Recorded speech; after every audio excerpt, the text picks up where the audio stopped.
Be me, 44, structural engineer at commercial architecture firm, making $165,000. Been here 12 years, designing safe buildings. Firm called Morrison Architecture Group, mid-size practice. Office buildings, parking structures, mixed-use developments. Current project, 7-story parking garage in downtown district. Part of $180 million mixed-use development, critical anchor project. Developer invested $68 million just in parking structure. 700-space garage, ground floor retail, structural concrete.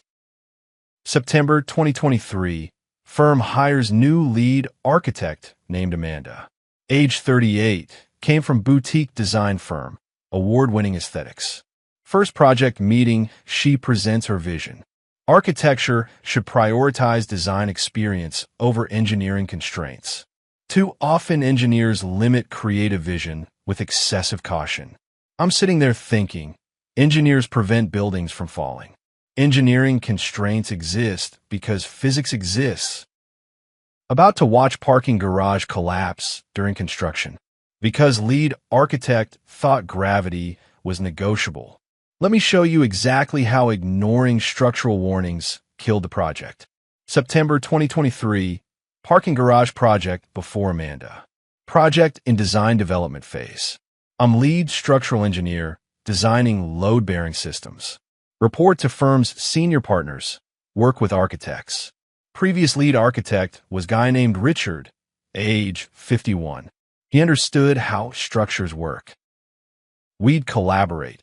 He'd design spaces, I'd engineer structure. He'd propose ideas, I'd verify feasibility. If I said, that won't work structurally, he'd redesign. That's normal architect-engineer relationship. Parking garage is challenging project. Site has difficult soil conditions. Filled land, former industrial area, contaminated soil removed. New fill is compacted, but not ideal bearing capacity. Geotechnical report shows soil can handle 3,000 psf. Pounds per square foot, standard bearing capacity measurement. My foundation design uses spread footings. Large concrete pads distributing building weight over soil. Size based on 3,000 psf with safety factor. 7-story structure, total dead load 42,000 tons. Plus live load from parked cars, people, equipment. Foundation design is conservative, plenty of margin. Richard's architecture worked within these constraints. Column spacing matched foundation grid. Floor layouts optimized for structural efficiency. Everything engineered properly, safe, buildable. Then Richard retired. Amanda hired to replace him. October 2023, Amanda takes over project. Reviews design, doesn't like the aesthetics. Column spacing is too regular, creates boring rhythm. Foundation grid is too visible in design language. I explain, columns are where they need to be structurally. Foundation grid is based on soil bearing capacity. Can't move them without re-engineering entire structure. Amanda, that's exactly the kind of constraint thinking that limits architectural expression. She proposes new column layout. Fewer columns, irregular spacing, more dynamic composition. I run calculations. This doesn't work. Fewer columns mean higher loads per column. Higher loads need bigger footings. Bigger footings exceed soil bearing capacity. I present this in project meeting. Proposed column layout requires footings that exceed soil capacity. Either need more columns or deeper foundation system. Deeper foundation means piles, adds $4 million to budget. Amanda dismisses this. Soil reports are overly conservative. We can use higher bearing pressure. I explain. Geotechnical engineers specified 3,000 psf. That's based on actual soil testing. We can't just ignore their recommendations. Amanda, engineers always pad their numbers. Build in excessive safety factors. We can work with less margin. Project manager, guy named Tom, age 48, backs me up. Structural engineer is right. We need to follow geotech report. Soil bearing capacity isn't negotiable. Amanda gets defensive. I've designed award-winning buildings. I understand structural systems. I respond carefully. You understand architecture. I'm a licensed structural engineer. This is my expertise. Soil can't support your proposed layout safely. Amanda, safely according to your conservative interpretation. Meeting ends with no resolution. Amanda says she'll get second opinion. November 2023, Amanda hires consulting structural engineer. Guy named Derek, age 42, from smaller firm. She asks him to validate her column layout. Derek reviews my calculations, agrees with me. Original engineer is correct. Proposed layout exceeds soil bearing capacity. Need either more columns or pile foundation. Amanda, unhappy with this answer, asks Derek if there are alternative approaches. Derek suggests, could use soil improvement, grout injection to increase bearing capacity. Costs about $2 million, saves $2 million versus piles. This is technically feasible but risky. Grout injection is unpredictable in filled land. Effectiveness varies, hard to verify. I recommend against it. Too much uncertainty. Pile foundation is proven, reliable. Worth the extra cost for safety margin. Amanda seizes on Derek's suggestion. See, there are creative solutions, not just conservative pile foundation. She directs project to use soil improvement. I object formally in writing. Email to Amanda, project manager, firm partners.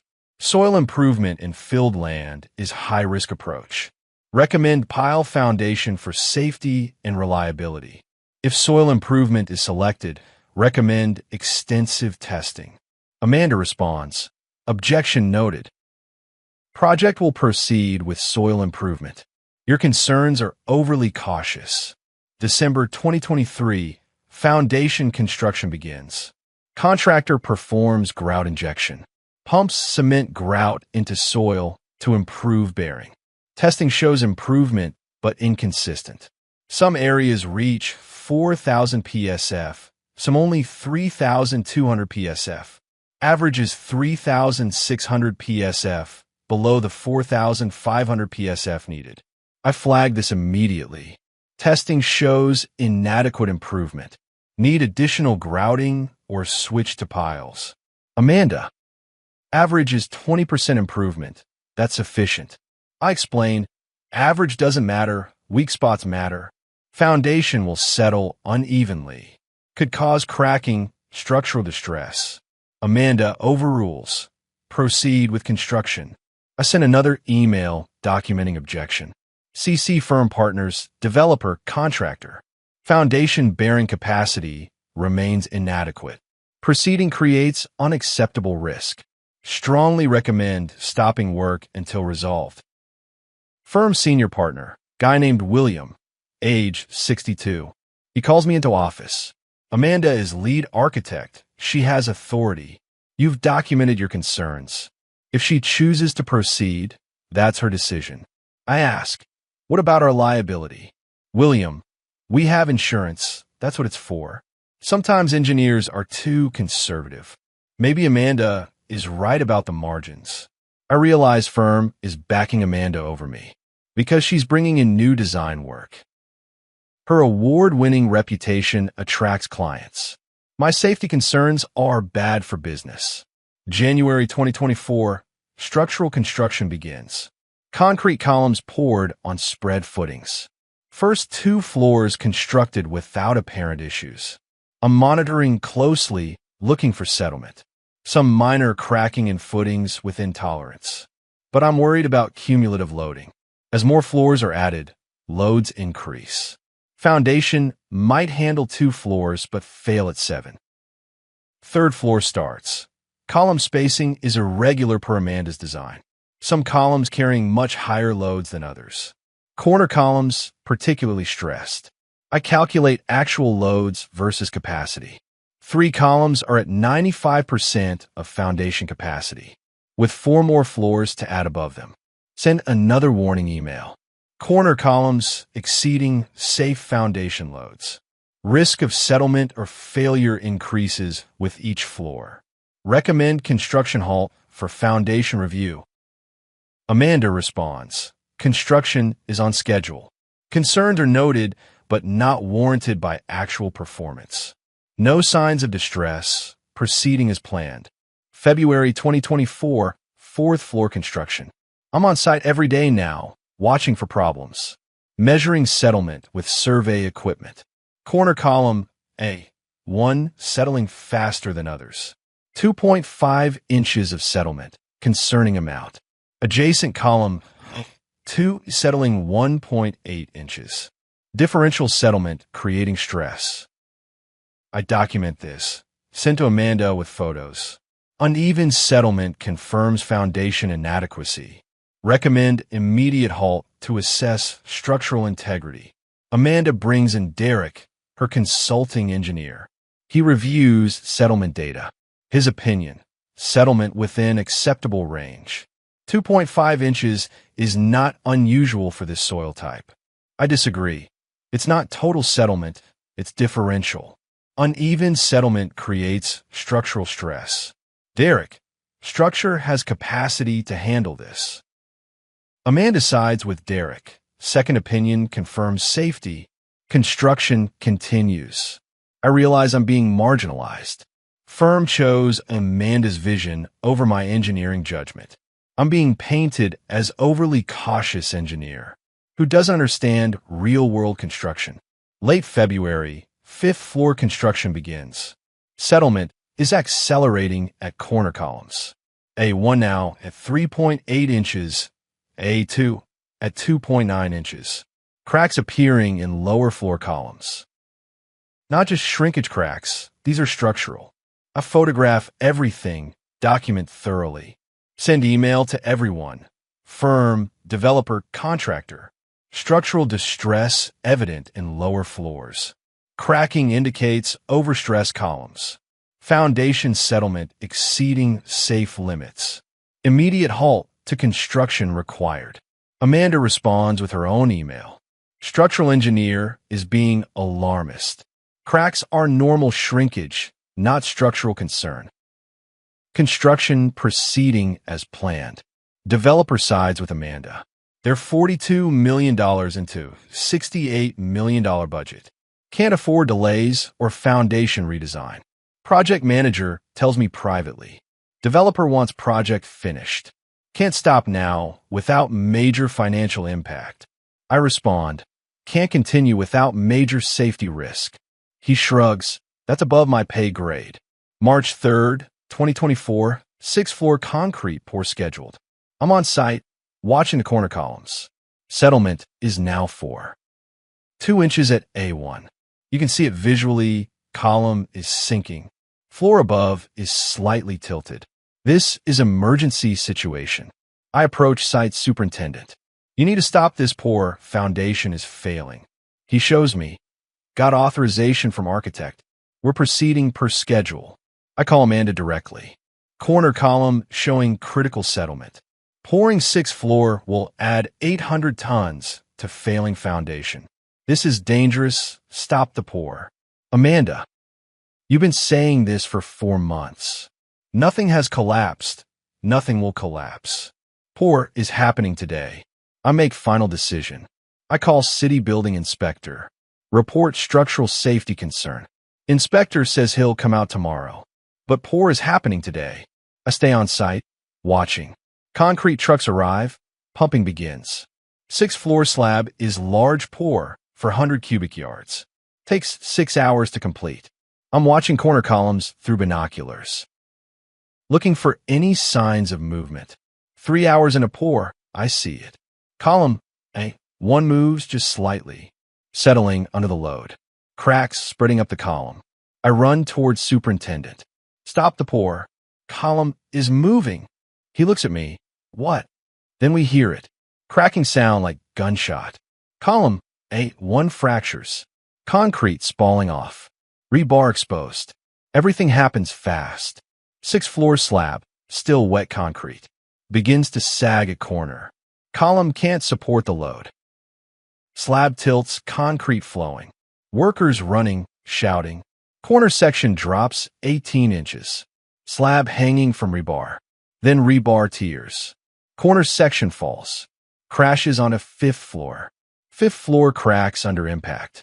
Domino effect starting. Workers scrambling downstairs. Construction elevator operator gets people out. More cracking, more falling concrete.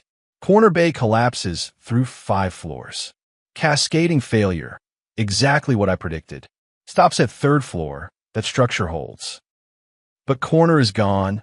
40-foot section collapsed. Dust everywhere. Alarms blaring. Emergency crews arrive within minutes. March 3rd, for 30 p.m., aftermath. Collapse contained to corner bay. 3 workers injured, all hospitalized. 1 broken leg, 1 crushed hand, 1 head injury. Non-fatal but serious injuries. Could have been much worse if full collapse. Could have killed dozens if timing different. Site shut down immediately. City building department red tags entire structure. Unsafe, do not enter. Start documenting everything. I provide all my emails, all my warnings. 4 months of documented objections. Every warning I sent, every concern I raised. All ignored by Amanda, all overruled. OSHA investigator reads through timeline. You documented this extensively. Predicted this exact failure mode. Why didn't they listen? I don't have good answer. Just, lead architect had final authority. March 4th, structural engineering firm hired for investigation. Independent firm. No connection to project. They examine collapsed structure. Review foundation design, soil conditions, loads. Their report. Failure was predictable and predicted. Foundation inadequate for imposed loads. Structural engineers' warnings were correct. Collapse was direct result of ignoring those warnings. March 6th, Amanda fire by firm. Morrison Architecture terminates her immediately. She posts on LinkedIn, sometimes innovative design. Challenges conservative engineering establishment. Post stays up for 2 hours before her attorney makes her delete it. March 8th, criminal investigation begins. District attorney reviewing for criminal negligence. 3 workers injured, public safety endangered. Prosecutor interviews me for 4 hours. I provide all documentation. They ask, did architect understand the risk? I show them emails where I explained exactly what would happen. Prosecutor, she ignored expert warnings. That's criminal negligence. March 15th, State Licensing Board opens investigation. Amanda's professional architect license under review. Board interviews me, Derek the consulting engineer. Reviews all project documentation. Board chair, architect age 67, is appalled. She overruled licensed structural engineer on structural safety matter. This is beyond incompetence. This is reckless. April 2024, developer files bankruptcy. $42 million invested in failed structure, plus $26 million in remaining construction costs. Project is total loss. Can't salvage collapsed building. Demolition costs $8 million just to remove debris. Bank forecloses on property. Entire $180 million mixed-use development canceled. 200 planned apartments never built. Ground floor retail never opens. Downtown revitalization plan dead. May 2024, licensing board revokes Amanda's license. Gross negligence in professional practice. Endangered public safety. Ignored expert structural engineering advice. License revoked permanently, no reinstatement. Amanda can never work as licensed architect again.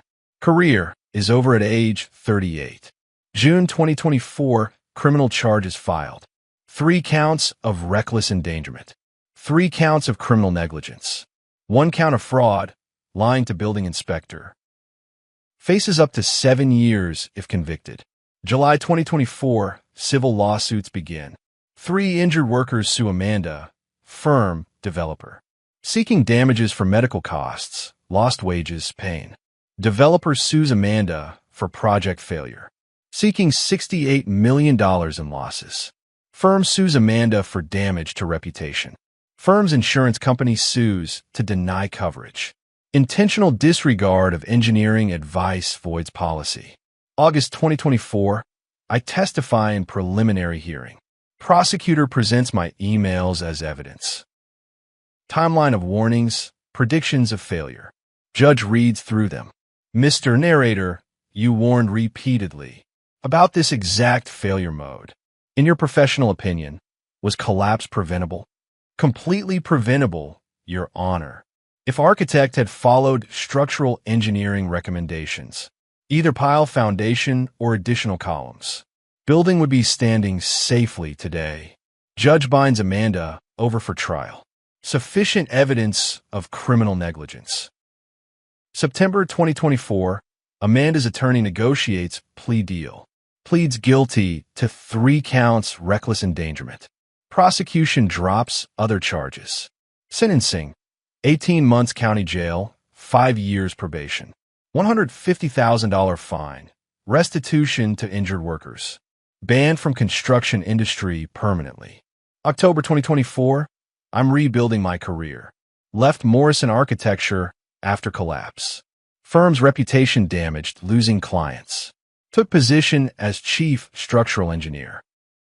Different firm, better culture, $185,000 salary. Respect for engineering judgment. When I say something's unsafe, they listen. November 2024, civil settlements finalized. Injured workers settle for undisclosed amounts. Probably $2 to $3 million total from insurance. Developer's lawsuit against Amanda. She has no assets. Judgment is worthless. Developer recovers from firm's insurance. $35 million settlement. Firm's rates skyrocket. Firm lays off 40% of staff. Can't afford insurance premiums. December 2024. Site is demolished. Collapsed structure removed. Empty lot remains. Fenced off.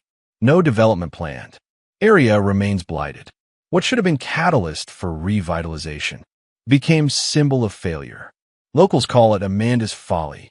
January 2025, Amanda reports to jail. 18 months in county facility. Professional career destroyed. Architecture license gone forever. Facing $150,000 fine she can't pay. Civil judgments she can never satisfy. At age 39, starting over with criminal record. February 2025, I speak at engineering conference. Lessons from the city, parking garage collapse. Room is packed, 400 engineers attending. I walk through timeline. Show the warnings I sent. Show how they were ignored. Show the collapse photos. Audience is silent. Many taking notes. Q&A session. Young engineer asks, how do you handle architect who won't listen? I answer honestly. Document everything. Email every concern with technical justification. If ignored, escalate to building official. Your professional license requires you to protect public safety, even if it costs you the job. Another engineer asks, do you regret staying on project? I think about this carefully. I regret not pushing harder. I should have called building inspector sooner. Should have gone public before collapse. But I documented everything. When it collapsed, evidence was clear. That's why she's in jail, not me. Now it's today, March 2025. 18 months since project started. 12 months since collapse. I'm chief structural engineer, leading team at firm that respects engineering. Amanda is in county jail. 6 months into 18-month sentence. Her LinkedIn deleted. Her architecture career gone. Her freedom gone. All because she ignored structural warnings. All because she thought engineering was negotiable. All because she believed design vision mattered more than physics. 3 workers hospitalized. $68 million project destroyed. Downtown development canceled.